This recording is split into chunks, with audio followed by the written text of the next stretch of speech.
అందరికీ నమస్కారం. పురాణ శ్రవణం ఛానల్ను వీక్షించండి, సబ్స్క్రైబ్ చేయండి, లైక్ చేయండి, 10 మందికి ఈ జ్ఞానాన్ని పంచండి. ఎన్నో పురాణాలు ఈ పురాణ శ్రవణం ఛానల్ ద్వారా రెగ్యులర్గా మీకు అందుతూ ఉంటాయి. కావున దయచేసి అందరూ కూడా పురాణ శ్రవణం ఛానల్ను సబ్స్క్రైబ్ చేయండి, అందరికీ షేర్ చేయండి, లైక్ చేయండి. మనము ఈ కార్తీక మాసంలో కార్తీక పురాణాన్ని మనం వింటున్నాం. ఈరోజు 16వ అధ్యాయాన్ని మీకు వినిపిస్తున్నాను. స్తంభదీప మహత్యం గురించి ఈ అధ్యాయంలో మనము తెలుసుకుంటాం. కాబట్టి దయచేసి అందరూ కూడా ప్రతిరోజు కూడా ఈ కార్తీక పురాణాన్ని విని తరించగలరని నా మనవి. ఓ జనక మహారాజా, కార్తీక మాసంలో ఎటువంటి వ్రతాలు చేయక కాలం గడిపే వారికి పునర్జన్మ ఉండదు. ఈ మాసంలో తాంబూల దానం చేసేవారు అధికార పదవిని పొందుతారు. పాడ్యమి మొదలుకొని ఒక్కొక్క దీపం విష్ణువుకు ఉంచినట్లయితే సకల పాపాలు పోయి వైకుంఠం పొందుతారు. ఆదివారం నాడు సూర్యుని గురించి సంతానార్థి అయి స్నాన దానాలు చేస్తే వారి కోరికలు తీరుతాయి. ఈ మాసంలో దామోదరుని సన్నిధానంలో దక్షిణ తాంబూలాలతో కొబ్బరికాయ దానం చేస్తే సంతానం ఎప్పటికీ తరగదు. కార్తీక పున్నమి రోజున విష్ణువాలయంలో స్తంభం పైన దీపాలుంచిన వారి పాపాలు హరించి వారికి లభించే పుణ్యం వర్ణనాతీతం.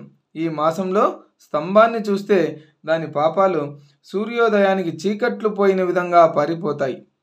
శాలీధాన్యం తిలలలో కూడినదే స్తంభదీపం అవుతుంది.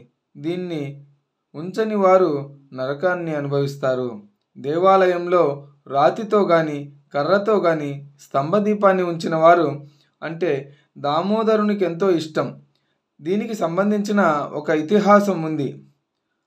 మంతగాశ్రమంలో ఉన్న దామోదర మందిరానికి మునులు అంతా కార్తీక స్నాన వ్రతార్థం వచ్చిరి. షోడశోపచార పూజలు చేసి ఒక్కొక్క గుమ్మానికి దీపాలు పెట్టారు. ఒక ముని మిగిలిన ముళ్ళతో ఈ మాసంలో శివుని వద్ద స్తంభదీపం పెట్టినచో వైకుంఠం లభిస్తుంది. కనుక మనమంతా విష్ణువు సన్నిధిలో స్తంభదీపాన్ని ఉంచుదాము.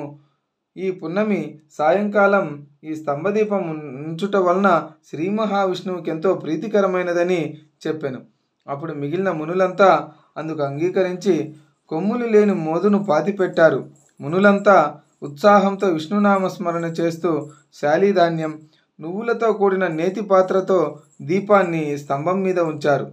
తరువాత విష్ణు కథలు చెప్పుకుంటూ లోనికి వెళ్ళారు. పెద్ద శబ్దం వినిపించిన వెంటనే ఏమైందనుకుంటూ బయటికి వచ్చారు. అక్కడ వారు పాతిపెట్టిన స్తంభం పడిపోయి దాని నుంచి ఒక పురుషుడు తన ముందు దేహంతో అగిపించెను. మునులు ఎవరివి అంటూ అతని వివరాలు అడిగాను. ఆ పురుషుడు ఆనందంతో వారికి నమస్కారములు చేసి, ఓ పుణ్యాత్ములారా, నేను ఒక బ్రాహ్మణుడను. నా వృత్తి రాజసేవ.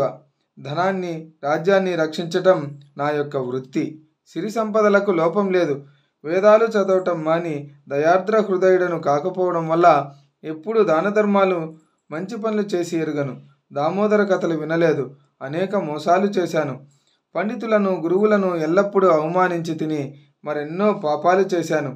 అనేక నరకయాతనలెన్నో అనుభవించి నీచ జన్మలెత్తి చివరకు ఎండు మ్రోడునయ్యాను. ఇన్ని పాపాలు చేసిన నాకు వాటి నుంచి విముక్తి కలగటానికి గల కారణం ఏమిటి? నాకేమీ అర్థం కావటం లేదు. తమ దర్శన భాగ్యం వల్ల పూర్వజన్మ స్మరణ కలిగింది. దయతో కారణాన్ని చెప్పమని అడిగాను. అప్పుడు ఆ మునులు, ఓ బ్రాహ్మణ, కార్తీక మాస వ్రతఫలం ప్రత్యక్ష ముక్తినిస్తుంది. కొయ్యలకు, మ్రోడులకు, రాళ్లకు, కష్టాలకు కూడా ముక్తి కలుగుతుంది. కార్తీక పౌర్ణమి ప్రత్యేకించి అన్ని పాపాలను హరిస్తుంది. స్తంభదీపాల మోక్షప్రద స్తంభదీపాన్ని పెట్టిన మోడుకు స్తంభదీప మోక్షం లభిస్తుంది అని మునులు చెప్పిరి. అంతటా ఆ పురుషుడు, ఓ పుణ్యాత్ములారా, ఎంతో కష్టమైన ముక్తి ఏ విధంగా కలిగింది? మోక్ష సాధనమయ్యి జ్ఞానం ఎలా వస్తుంది? కర్మబంధాలు కలవటానికి, కర్మబంధాలు తొలగిపోవటానికి కారణం ఏమిటి? దయతో నాకు ఈ విషయాలు చెప్పమని ప్రాధేయపడెను. అతని కోరికను మన్నించి సర్వజ్ఞుడైన ఒక ముని అతని ప్రశ్నలకు జవాబులు చెప్పటం మొదలుపెట్టెను. ఇది స్కాంద పురాణాంతర్గత కార్తీక మహత్య మందలి 16వ అధ్యాయము సంపూర్ణం. దయచేసి పురాణ శ్రవణం ఛానల్ను వీక్షించండి, సబ్స్క్రైబ్ చేయండి, లైక్ చేయండి, షేర్ చేయండి. ఓం నమః శివాయ.